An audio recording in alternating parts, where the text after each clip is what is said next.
여러분은 무엇을 여러분 삶의 절대 기준과 원리로 삼고 살아가고 있습니까? 다 사람들은 누구나 이 세상을 살아가는 삶의 기준과 원리가 있어요. 어떤 사람은 명료하고 어떤 사람은 덜 명료할 뿐이지 다 뭔가를 결정하고 삶을 살아가는 삶의 기준과 원리라는 것이 있어요. 여러분은 무엇을 기준과 원리로 삼고 있습니까? 혹시 여러분은 여러분 자신입니까? 아니면 여러분이 가진 이성과 지식과 경험입니까? 아니면 진짜 그대로 세상입니까? 나는 세상 방식대로 살고 있습니다. 그런 것이냐 하는 말이에요. 우리 자신을 포함한 모든 인간의 삶의 절대적 기준과 원리는 오직 하나님의 말씀이 되어야 됩니다. 그리스도인뿐만이 아니에요. 모든 인간의 삶의 기준과 원리는 하나님의 말씀이어야 됩니다. 그런데 이 세상에서는 이런 주장에 대해서, 하나님 말씀으로만 살아야 된다는 주장에 대해서 매우 비판적이고 반항적 태도를 가지는 사람들이 많다는 걸 우리는 너무나 잘 압니다. 자, 그렇다면 왜 우리는 인간의 이성, 지식, 경험, 세상 방식이 우리 삶의 기준과 원리가 아니라 오직 하나님의 말씀대로만 살아야 되냐 이 말이에요. 이 질문과 이 대답의 사활을 걸어야 된다는 거예요. 왜? 아까도 말씀드렸잖아요. 이 뜻을 깊이 이해하지 못하는 수많은 사람들은 왜 자꾸 교회 가면 목사가 우리 인간의 이성, 지식, 경험, 세상 방식을 따르지 말고 세상 사람들이 비현실적으로 보인다고 말하는 하나님 말씀만 의지하고 살아야 되냐 이 말이에요. 그래서 그런 사람들은 하나님 말씀대로만 살아라 그러면 너희들은 너무 독선적이고 배타적이라 그렇게 우리를 비판하는 것이 사실입니다. 그럼에도 불구하고 왜 우리는 하나님 말씀만을 삶의 절대적 기준, 원리로 삼아야 되냐 하는 것입니다. 그것을 오늘 본문 말씀에서 아주 분명하게 우리에게 알려줘요. 왜 모든 인간은 하나님의 말씀을 따라서만 살아야 되냐 이거예요. 본문의 배경은 무엇이라고 지난주에 말씀을 드렸어요? 이스라엘 백성이라는 독특한 민족이 있었습니다. 물론 지금도 이스라엘 민족이 있지만 이 성경 당시와 조금 다른 민족들이죠, 일종의 지금은. 근데 이 사람들은 전 세계에서 유일하게 하나님과 언약을 맺었어요. 그러니까 하나님이 전 세계 모든 민족 중에 이스라엘 백성들하고만 언약을 맺었어요. 근데 언약의 커버넌트 내용이 뭐냐 그러면 내가 너희들에게 하나님 노릇을 해줄 거다. 너희들은 반대로 백성 노릇을 하라는 거예요. 근데 백성 노릇은 내 말에 순종만 하라는 거예요. 너희들은. 그러면 내가 하나님 아버지 노릇을 통해 가지고 너희들의 모든 것을 내가 책임져 지겠다는 거예요. 근데 이스라엘 백성들이 그걸 못 믿어요. 믿음이 없으니까 불신앙이 확 차가지고 못 믿어요. 그러니까 어떻게 하냐, 조금만 삶의 위기가 오면 하나님을 먼저 버려버려. 그리고 우상을 숭배하거나 아니면 당대의 이스라엘 주변에 있는 큰 힘센 나라들과 동맹을 맺어가지고 하나님을 의지하는 것이 아니라 동맹국들을 의지하고 우상을 의지하고 사는 거예요. 근데 하나님이 그렇게 하지 말라고 말씀해. 선지자들을 보내가 자꾸 반복적으로 인격적으로 너희 그렇게 하면 안 된다고. 근데 이스라엘 백성들은 수백 년 동안 하나님의 말씀을 거절해 버렸습니다. 그래서 하나님이 이사야 당시에 이제 말씀을 하시는 거예요. 너희들은 이제 더 이상 말로 해서는 안 되겠구나. 너희들은 바벨론 포로로 끌려가서 70년 동안 혹독한 고통을 받을 것이라는 거예요. 근데 하나님이 놀랍게, 그러나 너희들이 70년이 차면 내가 바벨론에서 다시 너희들을 해방시켜 줄 것이라고 약속한 말씀이에요, 오늘 본문이. 그런데 역사적으로 보면 어떻게 됐죠? 하나님 말씀 그대로 되었습니다. 이스라엘 백성들은 바벨론 포로에 끌려갔고 70년 만에 돌아왔습니다. 그러면서 하나님이 오늘 본문을 통해 가지고 이스라엘 백성들에게 도전하는 거예요. 말씀대로 되는 것 너희들이 보이지, 이 말이에요. 내 말대로 되는 것 너희 역사와 개인으로 다 경험되지, 이 말이에요. 그러면서 동시에 오늘을 사는 우리들에게 하나님이 도전하는 거예요. 뭐라고? 말씀대로 된다는 거예요. 그러므로 세상 사람들은 말할 것도 없고 우리 그리스도인들이 무엇을 삶의 절대 기준과 원리로 삼아야 되는가 하는 것을 알려주는 말씀이에요. 자, 그러면 왜 우리가 하나님 말씀만을 절대 의지하고 살아야 됩니까?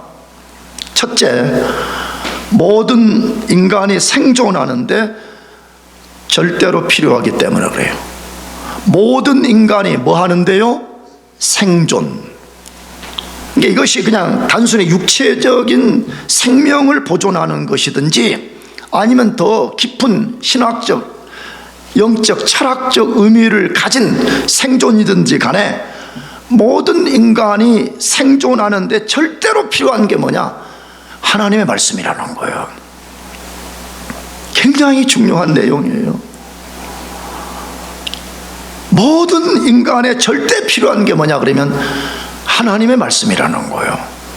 그것을 오늘 본문 40장 6절 상반절에 이렇게 시작을 해요. 말하는 자의 소리여 이르되 외치라, 그렇게 돼 있어요. 말하는 자의 소리여 뭐 하라고요? 외치라고 하나님이 말씀을 하셔. 근데 여기 말하는 자는 1차적으로는 이사야를 지칭해요. 나가서는 하나님 말씀을 외치는 모든 사람을 향한 말씀이지만 1차적으로는 이사야 선지자에게 너 가서 내 말을 가서 외치라, 그렇게 말해요. 이 말은 무슨 말이에요? 가서 속삭이지 말라는 거예요. 아주 크게 사람들이 알아들을 수 있도록, 명료하게 들을 수 있도록 가서 소리를 치라, 그렇게 말해요. 근데 그런 다음에 하나님이 또다시 말씀해. 40장 9절 하반절, 이건 오늘 본문 아닌데, 너는 높은 산에 오르라. 아름다운 소식을 예루살렘에 전하는 자여, 너는 힘써 소리를 높이라. 두려워하지 말고 소리를 높이라, 이렇게 되어 있습니다. 자, 이번에는 하나님이 이사야에게 뭘 명령해요? 너 높은 산에 올라가라는 거예요. 여기 우리 동네 같으면 니타니 마운틴에 올라가가지고 소리를 크게 외쳐서 이 도시의 사람들이 다 듣게 만들라는 거예요. 근데 소리를 칠 때 두려워하지 말고 소리를 치라, 그렇게 말해. 내가 새벽교 때 말씀드렸거든요. 이사야는 당대의 열방과 이스라엘 상황을 보면요, 초라한 선지자였어요. 근데 초라한 선지자가 가가지고 이 말씀대로 될 것이다 그렇게 하면 사람들이 비웃는 거지, 그렇지 않아요? 내가 무슨 비유를 들었냐?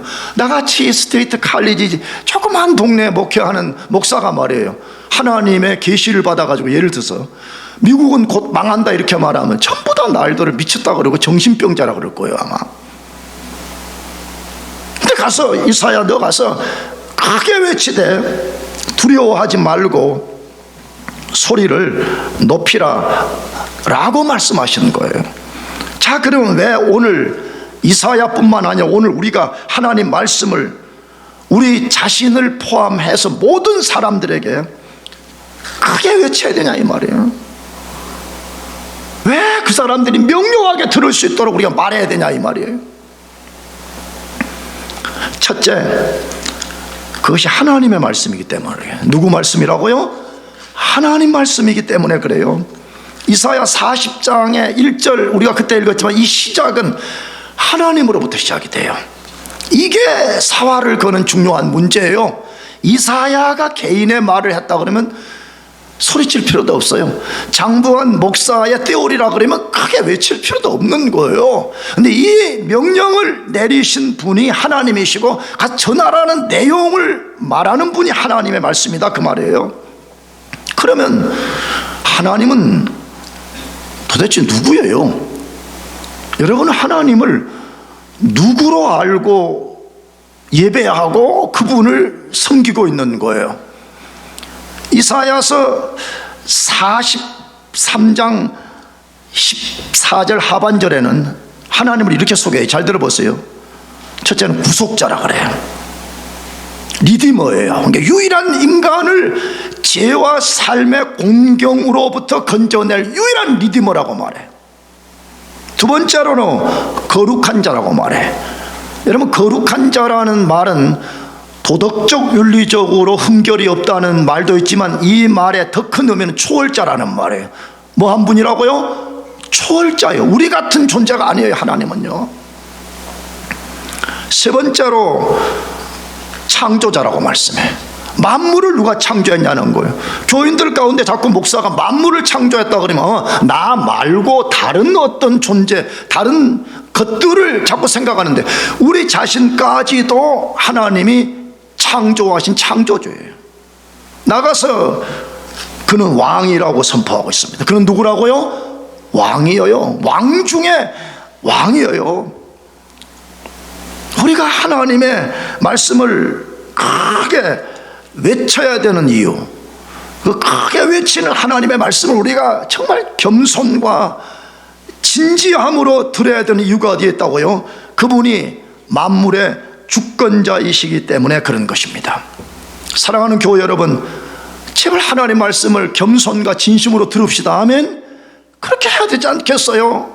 아니 무슨 하나님과 비교할 수 없는 인간들이 뭐 야 너한테 뭐 직장 준다, 뭐 레주메 하나 써준다 그러면 사람들이 얼마나 그걸 금과 옥조로 여기고 발발 떨고 잘 보이려고 그렇게 말씀해요. 근데 만물의 주권자이신 하나님이 말씀하는데 경시하는 거요, 업신여기는 거요. 이사야와 잠언에 분명히 말해. 그런 사람은 기도해도 응답이 없어요. 왜? 뭐라고 돼 있냐 그러면 내가 너에게 말해도 너가 듣지 않으니까 너가 기도할 때 나도 안 듣는다. 하나님 이렇게 말씀하는 거거든요. 그렇지 않겠어요? 하나님 말씀하는데 안 듣는 인간에게 복을 줄 의미가 어디에 있어? 줘봤자 그게 뭔지도 모르고 어디서 온 건지도 모르고 의미가 뭔지를 모르는 그런 인간에게 왜 하나님 응답을 해 주셔야 되냔 말이에요. 그러므로 교회의 사명이라는 건 하나님의 말씀을 크게 외치는 거예요. 아멘. 두려움 없이 외치는 거예요. 나가서 우리는 반대로 그 말씀을 겸손과 진심을 가지고 우리가 그 말씀을 들어야 된다는 거예요. 왜? 말씀하신 분이 하나님이기 때문에 그런 거예요. 두 번째, 왜 하나님이 크게 외치라 그러는 거예요? 왜 모두가 그걸 들으라고 말하냐 이 말이야. 모든 인간에게 복음이기 때문에 그래요. 모든 인간에게 뭐라고요? 복음. 여러분, 복음은 자세히 잘 몰라도 일자로 굿뉴스잖아. 굿뉴스를 복음이라 그래. 기쁜 소식이다 이 말이에요. 그런데 그 말을 오늘 본문에 명료하게 40장 9절 상반절에 하나님의 말씀을 아름다운 소식이라고 되어 있어요. 무슨 소식이요? 아름다운 소식이라는 거예요. 이 말이 바로 복음인 거예요. 복음. 왜 하나님의 말씀이 복음인 거예요? 왜 그게 굿뉴스예요? 여러분, 만일에 우리가 죄를 짓고 그 죄를 해결하는 방식이 내가 노력해서 해결해, 내가 선행도 쌓고 공로를 많이 쌓아가지고 그 문제를 해결한다 그러면 그건 은혜가 아니에요. 기쁜 소식이 아니에요. 왜? 내가 죽도록 해서 그 문제를 해결하는 거니까. 근데 우리가 알지만 죄를 해결하고 하나님과 관계를 회복하는 일에는 인류 전체가 다 동원돼도 불가능한 거잖아요. 그래서 하나님이 그의 아들을 통해 가지고 그 문제를 다 해결해 주고 그걸 우리에게 소식으로 들려준 거예요. 내가 내 아들 예수를 통해서 이러이러한 일을 내가 만들어줬으니까 너는 이 소식을 받아들이라는 거예요. 그래서 이게 모두에게 기쁜 소식이 되는 거예요. 왜? 선행과 공로가 아니라 누구든지 이걸 듣고 받아들이면 그 사람 것이 되도록 만들어주셨기 때문에 그것이 아름다운 소식이요, 복음인 거예요. 그래서 모든 사람이 그것을 들으라는 거예요. 근데 이 아름다운 소식 복음의 1차적 내용은 뭐예요? 이사야서를 받는 이스라엘 백성들이었죠. 너희들 바벨론 포로에 끌려가서 고통을 당할 거지만 내가 때가 되면 해방시켜 주겠다, 구원해 주겠다. 이게 그들에게는 아름다운 소식이요, 기쁜 소식이었어요. 오늘 우리에게 이게 아름다운 소식인 이유는 어디에 있어요? 죄와 마귀와 세상의 종이 되어가지고 얼마나 고통을 당하는지 몰라. 사실은 사람들 잘 모르는 거, 이런 말을 하면 괜히 교회에 오니까 듣기 싫은 죄, 마귀, 세상 이야기를 꺼내 우리를 괴롭힌다 그래. 근데 그런 사람들 속으로 뭐라 그러냐? 나는 죄에 고통당하지 않는데, 마귀에게 고통당하지 않는데, 세상에 고통당하지 않는데 착각하는 거예요. 그 사람은 태어날 때부터 너무나 오랫동안 지배를 당해가지고 그게 죄와 마귀와 세상의 고통인 걸 모르고 그냥 사는 거예요. 다 그냥 이렇게 사는 게 정상인 거야, 이렇게 말하는 거예요. 그러나 성경은 아니라고 말해.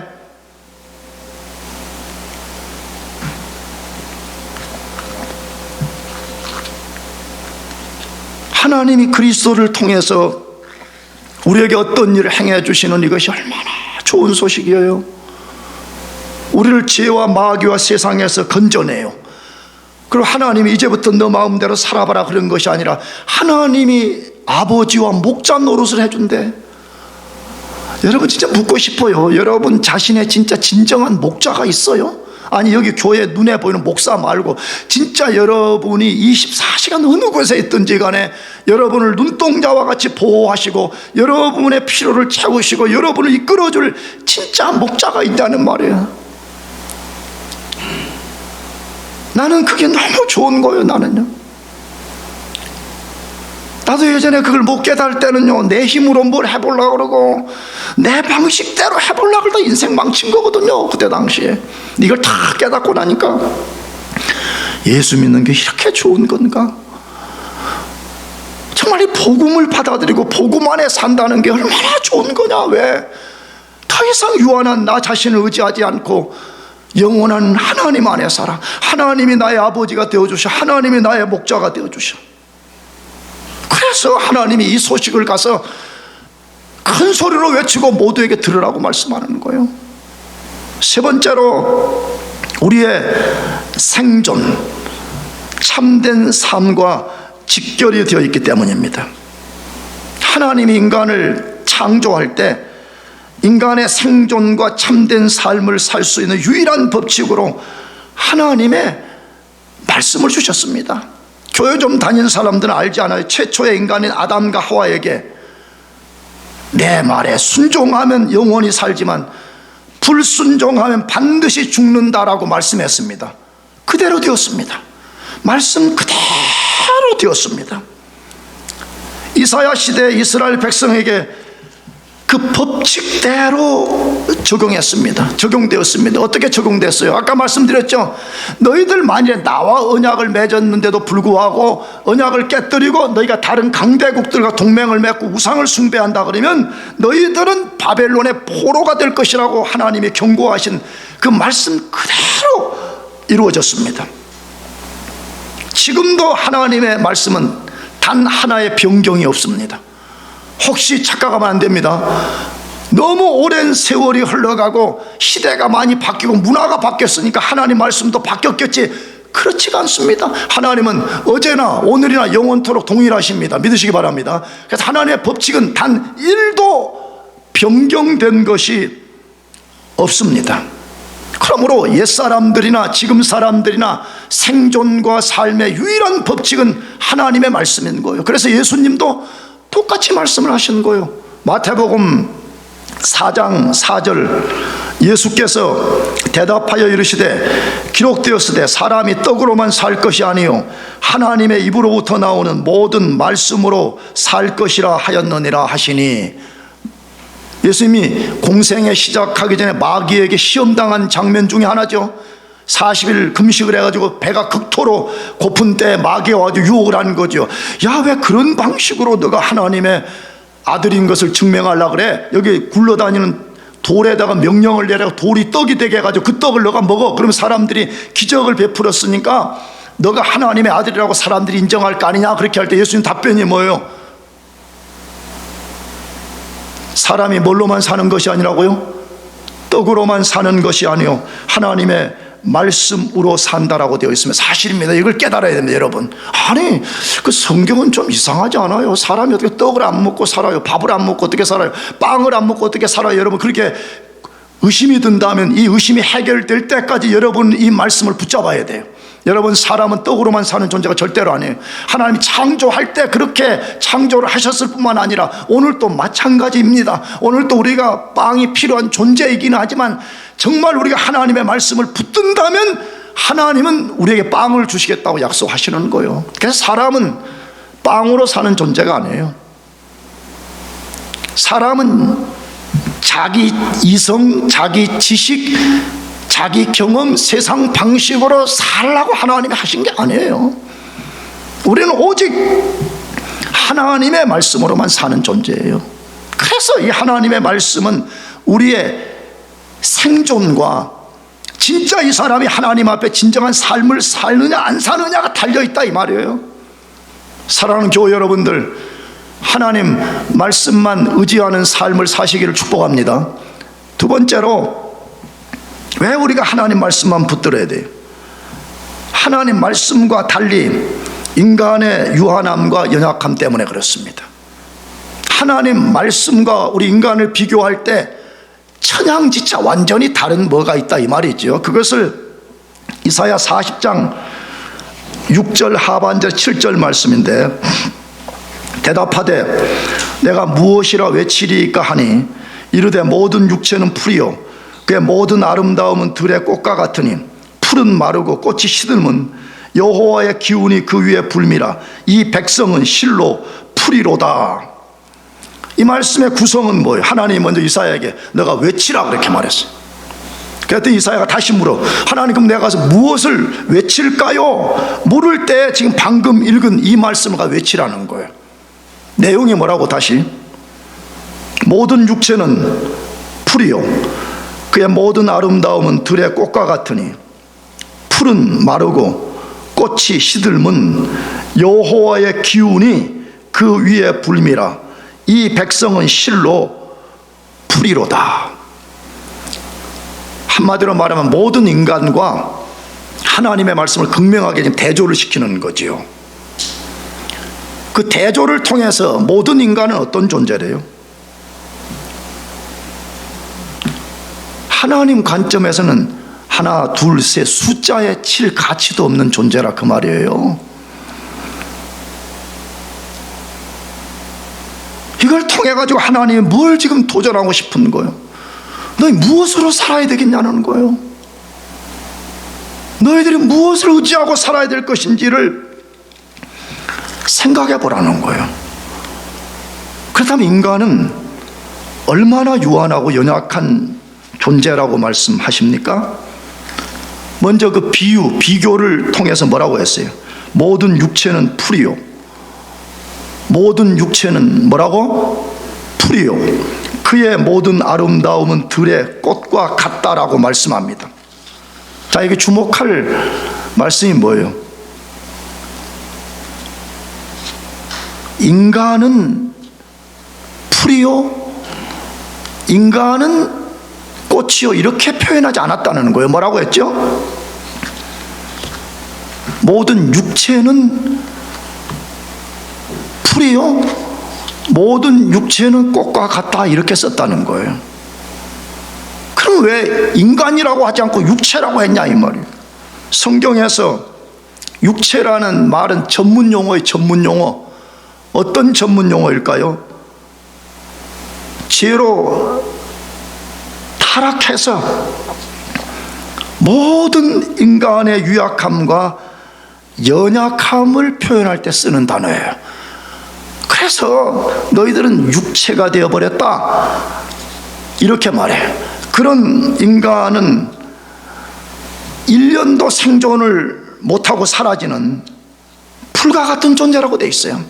풀 이렇게 번역해도 더 설명이 필요 없어요. 근데 원래 단어는 식물이라고 번역하는 게 더 맞아요. 다시 말하면 1년생을 넘는 그런 거 아니라 이 말이에요. 금방 잠깐 뭐 몇 개월 살다가 죽어버리는 다 그런 모든 식물들을 총칭할 때 쓰는 단어를 쓴 거예요.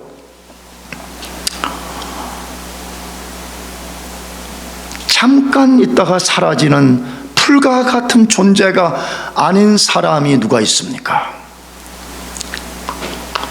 나가서 그런 인간의 모든 아름다움은 들의 꽃과 같다라고 말씀합니다. 근데 여기 아름다움이라고 우리 성경으로 번역이 된 이 단어는 원래 영광이라는 단어예요. 그러니까 영광으로도 번역할 수 있고 아름다움으로도 번역해도 되는 단어예요. 근데 내가 볼 때는 영광이라는 단어가 뉘앙스가 훨씬 많이 와닿는 거예요. 그러니까 인간이 아무리 영광스러운 자리에 있고 존재라고 할지라도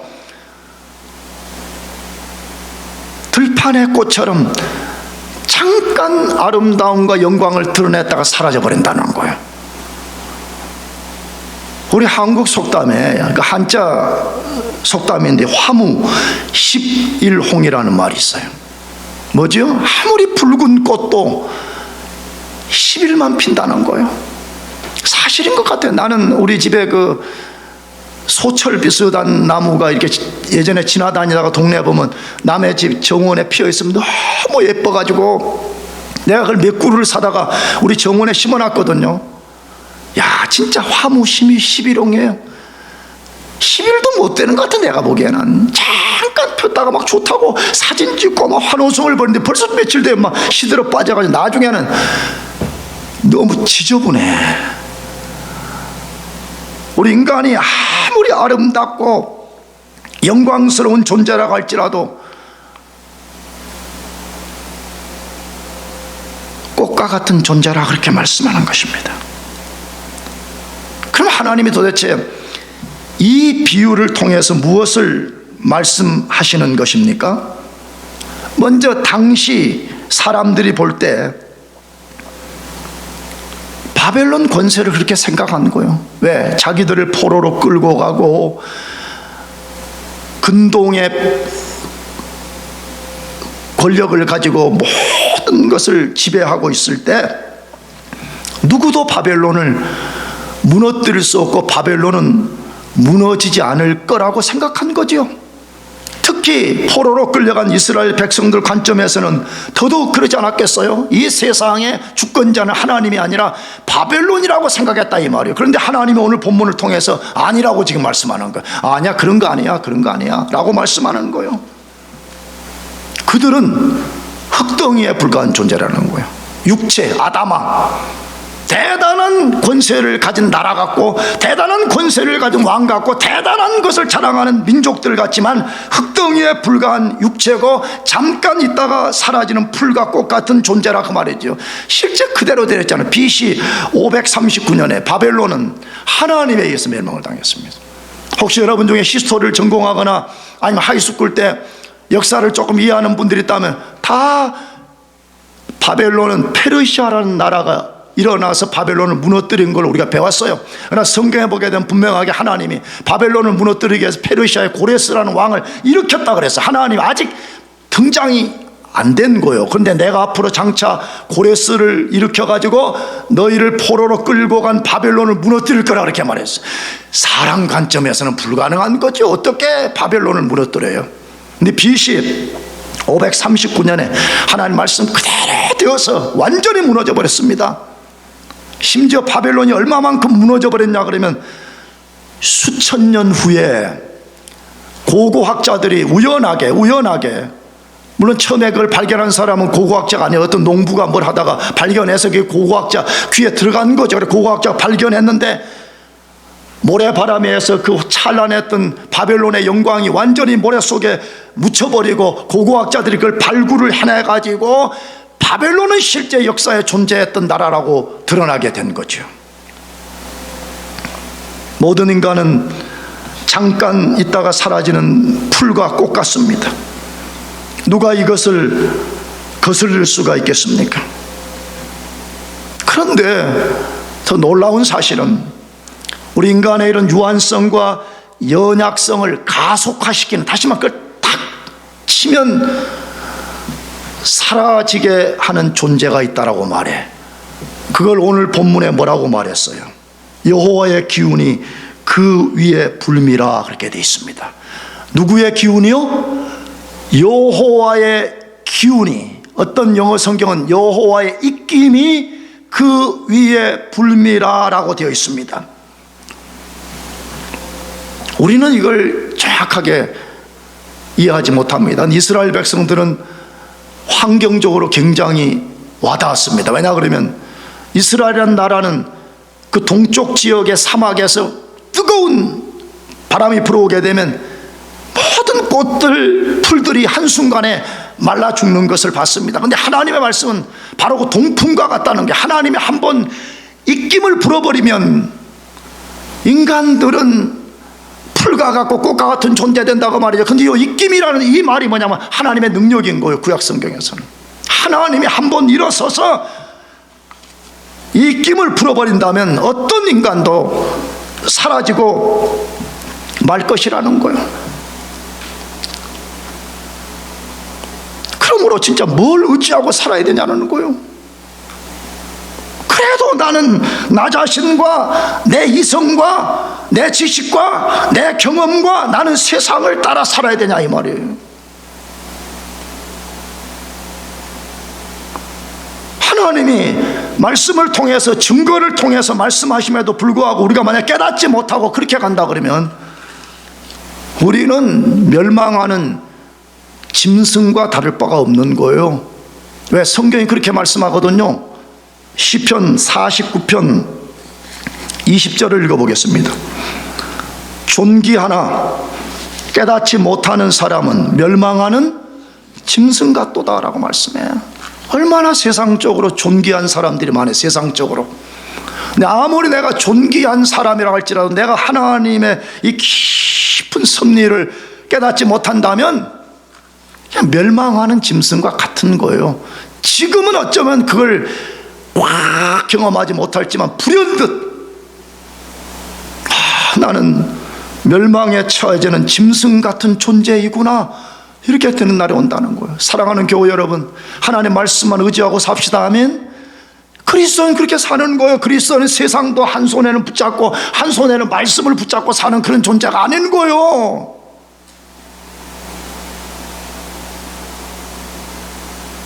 하나님 말씀에 목숨을 거는 거야. 나 우리 그 대학부 졸업생 중에 한 명이 자주 내가 이렇게 연락을 해. 그런데 이 형제가 1학년, 2학년, 저학년 때는 굉장히 세속적이어가지고 내가 별명을, 너는 날라리 그리스도인 내가 불러줬어. 넌 날라리 그리스도인이라 내가 그렇게 불러줬어. 아 근데 어느 날 그 친구가 하나님의 은혜로 변화가 돼가지고 완전히 그냥 바뀌어버렸어. 그래가지고 이제 그 친구가 어디 그 중요한 한국의 어디 그 공공기관에서 일을 해. 아 근데 내가 이제 이렇게 했어. 야 머시기야, 아 머시기가 그거야, 알겠지? 야야야, 너 절대 거기서 유혹받지 말고 중심을 꽉 잡고 절대 흔들리지 말고 오직 믿음으로만 살아야 된다 그랬더니, 아 그 친구가 답을 나한테 뭐라고 보냈냐 그러면, 목사님 기도만 해주세요. 나는 이제 목숨을 걸고 성경을 읽으려고 결심했습니다. 뭘 걸었다고? 목숨을 걸었대 자기가. 여러분 내 말이 뻥인가 혹시 보여달라 했다 카톡으로 보여줄 수가 있어. 그렇게 말했어 나한테. 나는 목숨을 걸고 성경을 읽을 겁니다, 이렇게 된 거야. 뭔가 좀 우리가 좀 결기를 가집시다. 예, 그대로 되지 않는 것을 된다고 뻥을 친다 그러면 그건 들을 필요가 없는 거잖아요. 말씀대로만 됩니다. 말씀대로만 됩니다. 마지막 세 번째, 우리가 전적으로 하나님의 말씀만 의지해야 되는 이유는 하나님 말씀은 영원하고 반드시 그대로 되기 때문입니다. 이사야 40장 8절에 풀은 마르고 꽃은 시드나 우리 하나님의 말씀은 영원히 서리라. 하나님이 우리에게 얼마나 애타는 마음으로 지금 말씀해 주시는 거예요. 자기를 자랑하고 과시하다가 금방 사라지는 인간에 비해서 하나님 말씀이 어떤 특성을 갖고 있는가를 알려준 거잖아요. 우리 하나님의 말씀은 영원히 서리라 그렇게 되어 있습니다. 우리 하나님의 말씀은 어떻게 된다고요? 영원히 서 있는다 그렇게 말씀해요.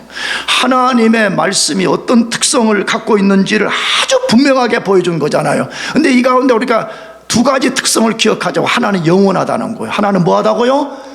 영원해. 하나님의 말씀은 영원해. 잠깐 있다가 잠깐 한 시대만 작동되는 것이 아니라 어제나 오늘이나 영원토록 존재하면서 역사하는 말씀이라 그 말이에요. 왜 하나님의 말씀이 영원한 거예요? 먼저는 하나님이 영원히 살아계시기 때문에 그렇습니다. 하나님은 영원히 살아계신 분입니다. 믿으시기 바랍니다.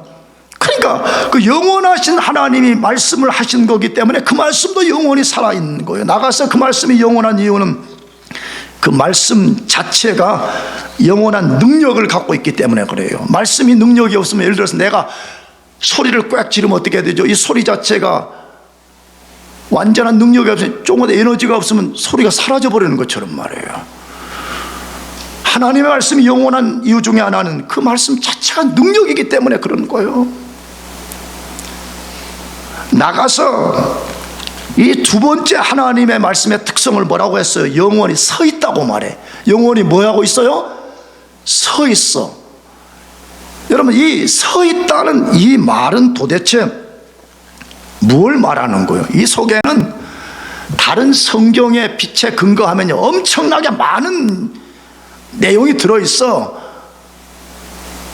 근데 그 중에 간단히 한 세 가지 정도만 말씀을 드리면 어떤 것도 그 말씀을 파괴할 수 없다는 거예요. 어떤 것도 그 말씀을 무너뜨리거나 없애거나 파괴할 수 없다 이 말이에요. 왜? 만약 어떤 것이 하나님의 말씀을 무너뜨려 버린다 그러면 영원히 서 있다는 말은 거짓말이잖아요. 예수님도 똑같이 말씀했다고요. 뭐라고? 하나님의 말씀은 영원하다고. 마태복음 13장 31절에서 천지는 없어지겠으나 내 말은 없어지지 아니하리라. 야, 천지는 없어져도 내 말은 없어지지 않는다고 그래. 여러분, 없어지지 않을 말씀을 붙잡고 사는 사람이 지혜로운 사람 아니겠어요? 그런 사람이 진짜 스마트한 사람이 아니겠어요? 그런 사람이 뭐가 진짜 자기에게 진정한 이익이 되는 것을 분별할 수 있는 사람이 아니겠습니까? 꼭 여러분들이 앞으로 시간이 되면 기독교 역사에 관련된 책을 꼭 많이 읽어요. 우리 청교도들은, 그리스도인들은 성경을 많이 읽고 경건한 서적들을 많이 읽으라고 그렇게 많이 강조해요. 그렇게 많이 읽으라고. 근데 그 기독교 역사를 보면요, 마귀가 자기 종들이란 말은 하나님 대적하는 인간들을 말해요. 자기 종들을 통해 가지고 성경을 없애려고 수도 없이 시도를 했습니다. 프랑스의 볼테르 같은 사람은 100년 안에 성경이 없어진다고 선언했습니다. 그러니까 뭐 교수요, 뭐 불란서의 철학자 이런 게 사람들이 와, 성경은 100년 후에 없어지는구나. 성경은 없어질 수가 없는 것입니다. 왜? 하나님의 영원한 말씀이기 때문에 그렇습니다. 오늘날 사람들이 하나님 말씀을 무시하고 조롱하고, 제발 좀 그렇게 안 하기를 바라요. 왜? 너무 큰 죄를 짓는 거거든요. 만물의 주권자의 말씀을 조롱하고 비웃고 경시 여기는 사람은 너무 위험한 거예요. 근데 사람들이 업신여깁니다. 스마트폰 들여다보고 텔레비전 보고 세상 어떤 이야기하는, 밤을 새우면서 이야기하면서 성경 한 줄도 읽으려고 하지 않고 성경에 관심도 없이 사는 거예요. 그런 조롱이에요. 그러나 기억해야 됩니다. 하나님 말씀 그런 사람들의 반응에 조금 더 영향받지 않습니다. 철옹성처럼 꽉 서 있습니다. 어떤 사람이 비난하든 공격하든 상관없이 철옹성처럼 하나님 말씀은 영원히 서 있는 것입니다. 나가서 영원히 서 있다는 말은 반드시 성취된다는 말.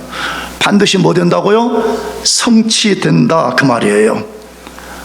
하나님의 말씀은요 다 성취됐어요. 이제 성취 안 된 것 딱 큰 카테고리에는 예수님 재림과 관련된 것만 이제 남아있어요. 나머지는 다 성취가 됐어요. 여러분이 정말 이게 의심스럽다면 성경을 연구해 보지도 않고 거부하는 것은 그건 여러분이 잘못인 거예요. 진짜 성경은 하나님 말씀대로 됐는가 안 됐는가를 정확하게 여러분이 검증해 보라고. 내가 새벽 기도 때 이사야서 42장 이렇게 전후를 읽어보면 그때 내가 설명을 했어요. 자꾸 사람들이 하나님이 없다 그래 막.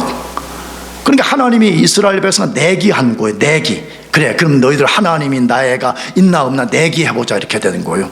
여러분은 하나님이 있는가 없는가를 뭘로 갖고 검증해요? 뭐에 근거해서 검증을 끝내고 있다 없다라고 여러분이 결론을 내리냐, 이 말이에요.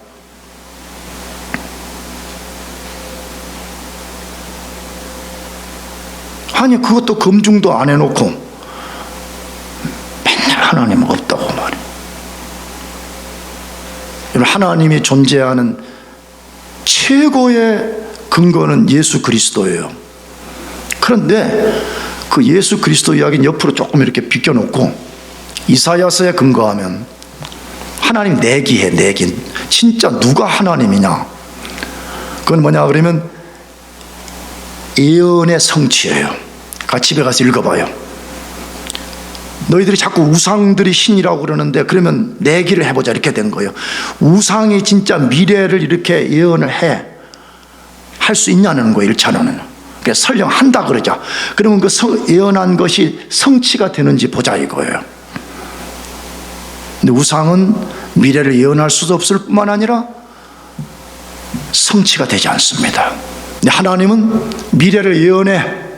쉽게 말하면 바벨론에 이스라엘 백성이 끌려갈 것이고 내가 바벨론에서 이스라엘 백성을 구원할 건데 페르시아의 고레스를 내가 일으켜가지고 바벨론을 무너뜨리고 내가 그에서 건져낸다, 예언을 해. 그럼 이게 성취되나 안 되나를 보자는 거예요. 결론은 여러분이 정해요. 하나님 말씀이, 나는 하나님의 이름을 걸고 말할 수 있어요. 성취가 안 된 것이 만약에 하나라도 있다면 아까 예수 재림과 관련한 걸 빼고 가져오라는 거예요. 나는 그럼 더 이상 목사 노릇 안 해요. 내가 언젠가 말씀을 드렸어요. 나는 목사가 될 자격도 1도 없는 인간이었어요. 그런데 하나님의 은혜로 예수를 믿고 이 성경을 좀 알고 싶어서 신학교를 가게 됐어요. 근데 그때까지만 해도 내가 목사가 된다는 것에 꿈도 못 꿨어요. 나 같은 인간이 어떻게 목사가 되냐는 거예요. 근데 어느 날 여러분처럼 대학 다닐 때 2학년 때 여름방학 때 학교 채플에 혼자 가서 이제 성경을 읽고 기도하고 있었어요.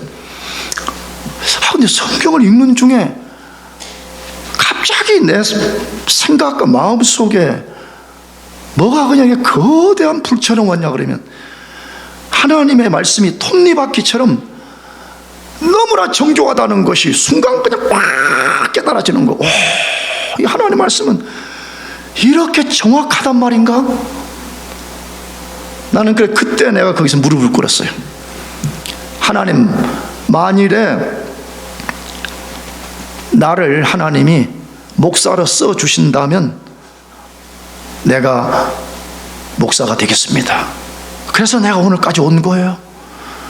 하나님의 말씀이 성취 안 되는 거 어디에 있어요? 하나라도. 너 성경 전체잖아요. 근데 아는 만큼 해봅시다. 우리의 조상이었던 아담과 하와가 선악과를 통해서 언약을 맺고 하나님 뭐라고 해서 따먹으면 정령 뭐한다? 죽으리라. 그대로 된 거예요. 죄짓고 두려워 나무띠에 숨었어요. 하나님이 찾아오셨어요. 불쌍히 여기시고 구원자인 여자의 후손을 보낼 것이라. 그대로 이루어졌어요. 유대인들의 조상이요, 우리 믿음의 조상인 아브라함, 하나님이 불러내서 12장에 너는 열국의 아버지가 되고 너를 통해서 수많은 후손들이 온다. 75세까지 한 명도 없었어. 근데 오늘 하나님이 찾아오셔가지고 두려워하지 말아라. 내가 아들 줄 것이다. 말씀대로 된 거예요. 말씀대로 되지 않은 것이 어디 있어요? 하나님 말씀 그대로 터진 거예요. 하나님 말씀이 영원히 서 있다는 이 말은요, 우리 최후의 심판과 관련되어 있어요. 모든 사람이 그리스도의 심판대 앞에 설 것인데 그날 우리를 심판하는 기준이 있어야 될 거 아니에요. 다시 말해 하나님의 법이 있어야 될 거 아니에요. 그 하나님의 법이 바로 하나님의 말씀인 거예요. 우리는 앞으로 그냥 아무렇게나 심판을 받지 않고 이 하나님이 말씀한 영원히 서 있는 이 말씀에 근거해서 우리가 심판을 받게 되어 있어요. 사랑하는 교회 여러분들, 내 존재를 걸고 내가 여러분에게 도전하고 싶습니다. 하나님 말씀은 어디예요? 하나님 말씀을 부지런히 읽고 깊이 묵상하고 하나님이 어떤 위로와 약속을 주시면 막 그것을 붙잡고 하루를 시작하고 한 학기를 시작해 보십시오. 그런 사람은 반드시 살게 되고요, 그런 사람은 하나님이 인정하는 진짜 삶을 살 수가 있어요. 여러분 모두가 그런 복된 인생들 되기를 주의 이름으로 축복합니다. 기도하겠습니다.